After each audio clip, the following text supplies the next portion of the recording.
दोस्तों अभी के समय में 90% इन्वेस्टर क्यों लॉस में है, उसके पीछे का रीज़न क्या है।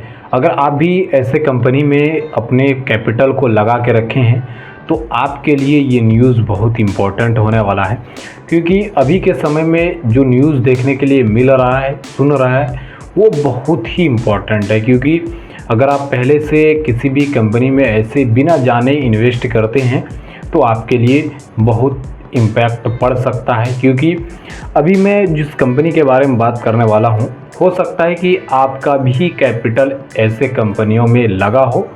अगर आपका कैपिटल लगा है तो प्लीज़ आप अलर्ट हो जाइए, क्योंकि अब जो है संभलने का मौका नहीं मिलने वाला है।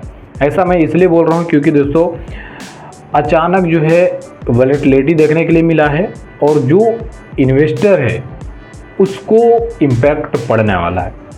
देखिए दोस्तों, कंपनी का जो ब्रोकरेज है उसकी नई रिपोर्ट आई है, जिसमें कंपनी का स्टॉक में जो हलचल देखने के लिए मिल रहा है और जो इम्पैक्ट पड़ने वाला है वो भी बहुत इम्पोर्टेंट है। दोस्तों 120 का टारगेट मिला हुआ है।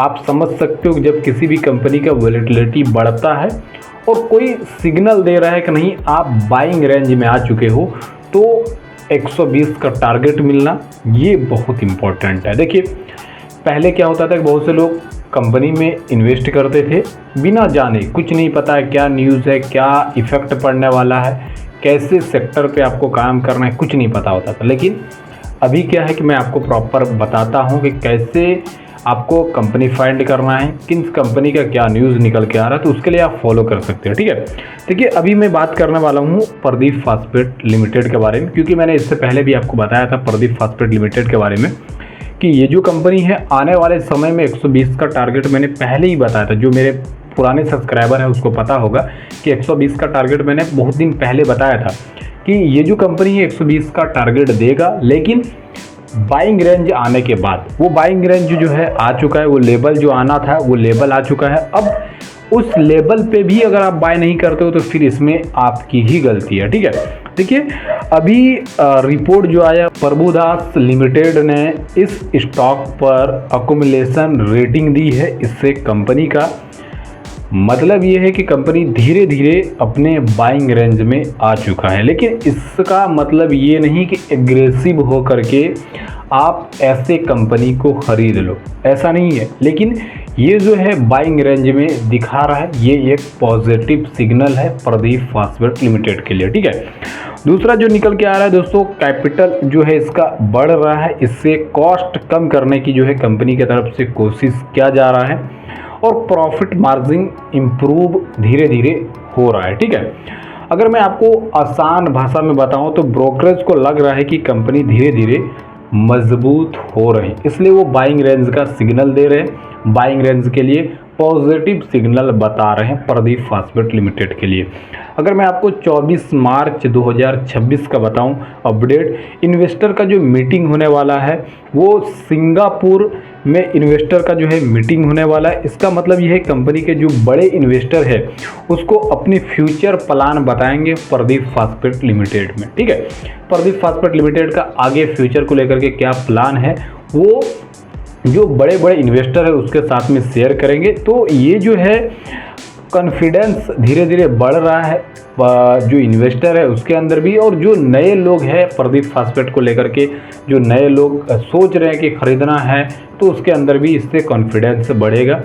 और दोस्तों यहीं पे अगर मैं स्टॉक में अभी के समय में हलचल बताऊं तो प्राइस में बहुत से मूवमेंट देखने के लिए मिल रहा है आपको कि कभी प्राइस जो है ऊपर जा रहा है, कभी नीचे जा रहा है। लेकिन नए ब्रोकर जो रिपोर्ट आए उसमें मार्केट सेंटीमेंट जो है मजबूत बताया जा रहा है और न्यूज़ में आने के बाद जो ट्रेडर है, बड़े बड़े जो ट्रेडर है वो एक्टिव हो चुका है। ठीक है, अब मैं इस कंपनी का एक और इम्पॉर्टेंट चीज़ अगर बताऊं तो यहाँ पे दोस्तों कुछ दिन पहले ही एक चीज़ खबर सुनने के लिए मिला था, वो ये इंडिपेंडेंस डायरेक्टर की नियुक्ति की है कंपनी ने, और कंपनी ने मैक्रो वाडिया को नया इंडिपेंडेंस डायरेक्टर की नियुक्ति किया है, जिससे कंपनी अपनी गवर्नमेंट और मैनेजमेंट स्ट्रेटजी को मजबूत करने के लिए माना जा रहा है। अब देखिए, ये कुछ कंपनी है, इसके अंदर थोड़ा सा निगेटिव पॉइंट भी है। निगेटिव पॉइंट ये है कि जब भी किसी भी कंपनी में कुछ चीज़ पॉजिटिव होते हैं तो कुछ चीज़ निगेटिव भी होते हैं। देखिए, ये जो प्रदीप फास्फेट लिमिटेड कंपनी है, ये असल में फर्टिलाइज़र कंपनी है। जो फर्टिलाइज़र सेक्टर की सबसे बड़ी कंपनी वो प्रदीप फास्फेट लिमिटेड है, और गवर्नमेंट पॉलिसी पर ये डिपेंड रहती है, क्योंकि अगर गवर्नमेंट के पॉलिसी में कुछ चीज़ अगर चेंज होता है तो वहाँ पे आपको प्रदीप फास्फेट लिमिटेड के स्टॉक में आपको इम्पैक्ट देखने के लिए मिल सकता है। ठीक है, ये चीज़ थोड़ा सा निगेटिव है। और अगर मैं बताऊं पॉजिटिव पॉइंट तो इसमें 4-5 पॉजिटिव पॉइंट है। जो टारगेट 120 का, जो बड़े बड़े प्लेयर्स है वो 120 का जो टारगेट दे रहे हैं, जो बड़े बड़े ब्रोकर हाउस है वो 120 का टारगेट बता रहे हैं, और यहाँ पे बहुत से बड़े प्लेयर जो है वो भी एक्टिव हो चुका है। आप देख पाएंगे कि कुछ दिन से कंपनी जो है अचानक से मूवमेंट हो रहा है, वॉलेटिलिटी स्टॉक में बढ़ चुका है। बहुत से लोग बाइंग भी कर रहे हैं, बहुत से लोग प्रॉफिट बुकिंग भी कर रहे हैं। अगर आपके पास पहले से प्रदीप फास्फेट लिमिटेड का कुछ क्वांटिटी है तो आपको आगे क्या करना है मैं न्यूज़ के माध्यम से आपको बताते रहूँगा। तो प्लीज़ फॉलो कर लीजिए, और आपके पास कितना क्वांटिटी है, किस लेवल पे आपने बाय किया है, प्लीज़ बताइएगा, जिससे कि मैं आगे आपको अपडेट कर पाऊँ। और आपके पास किस किस कंपनी का स्टॉक है, जिससे कि मैं आपको बता पाऊँ कि क्या लेटेस्ट अपडेट है, आपको क्या करना चाहिए, जिससे कि आप आने वाले समय में प्रॉफिट बना पाएँ। दोस्तों मिलते हैं एक और नए वीडियो में, जब तक के लिए